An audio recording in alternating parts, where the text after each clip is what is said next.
باب نمبر 2، فریب کار۔ اور ابلیس کا ساتھی مامون بھی تھا، جنت سے نکالے جانے والی ایک کمتر روح، کہ وہاں بھی اس کی نگاہ اور سوچ نیچے جھکی رہتی اور زیادہ سراتی سونے کی بنی جنت کی روش کو۔ یہ منظر اسے کسی بھی دوسرے سے زیادہ مزہ دیتا ہے۔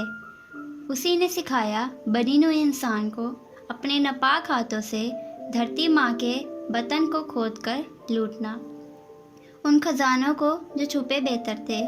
جلد ہی اس کی فوج نے جہنم کی پہاڑی میں ڈالا ایک وسیع چھید اور کھود ڈالے سونے کی پسلیاں۔ نہ ہو کوئی حیران اس بات پہ کہ سونا اگتا ہے اندھیر جہنم میں، کہ شاید مٹی ہی قابل ہے اس قیمتی بلا کے۔ حسن و عشق کا سوز تعلق سمتوں کا پابند نہیں، اکثر تو خود شمع کا شعلہ بڑھ کے گیا پروانے تک۔ ہاشم کاردار کی بیٹی سونیا کی سیاہ سنہری سالگرہ آج یعنی ہفتے کی شام کو تھی۔ شاید اسی لیے ہفتے کی صبح بھی چمکیلی سنہری طلوع ہوئی تھی۔ ذوالفقار یوسف کے گھر میں ناشتہ، ندرت کی ڈانٹ بھری تقریریں، حنین کی بھاگم بھاگ تیاری، سب ایک ساتھ چل رہا تھا۔ سعدی آج بھی صبح سویرے ریسٹورانٹ چلا گیا تھا۔ سیم اب یونیفارم میں تیار گول میز کے گرد بیٹھا ناشتہ کر رہا تھا۔ حنین اپنے سیاہ کوٹ شوز پالش کر کے جب آئی تو اس کی پلیٹ کو دیکھ کر منہ بنا لیا۔ امی، میں نے نہیں کھانا ڈھکن ٹوسٹ، یہ موٹا آلو میرے لیے بریڈ کا پہلا اور آخری ٹوسٹ ہی بچاتا ہے ہمیشہ۔ وہ ماتھے کے بالوں پہ برش پھیرتی وہیں سے چلائی۔ کچن سے ندرت کا ڈپٹا ہوا جواب فوراً آیا۔ 1000 دفعہ کہا ہے کھانے کی چیزوں کے نام مت رکھا کرو۔ اس نے منہ میں بڑبڑاتے ہوئے آگے ہو کر سیم کا آدھا پراٹھا تول لیا۔ خلاف معمول سیم نے کوئی رد عمل ظاہر نہ کیا، چپ چاپ کھانا کھاتا رہا۔ وہ ناشتہ کر کے اٹھی تھی کہ سیم نے پکارا، ہنّا، ہن۔ اس نے گھور کر اسے دیکھا۔ تاریخ گواہ ہے کہ تم نے مجھے بغیر کام کے ہنّا کبھی نہیں کہا۔ آج کا لنچ میری طرف سے ہے۔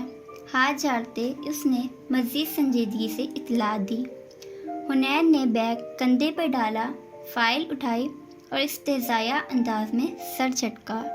مجھے گیس کرنے دو کہ کیا منگوایا ہوگا تم نے۔ ہاں، ہوں گے سموسے، ساتھ میں چرگا اور آلو کے چپس۔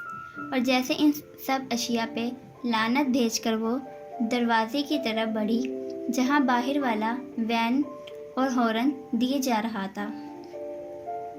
سپرنگ رولز، بہاری کباب اور بیکڈ ہوئے آلو، سیم نے حکم میں بڑے پرسکون سے کہا۔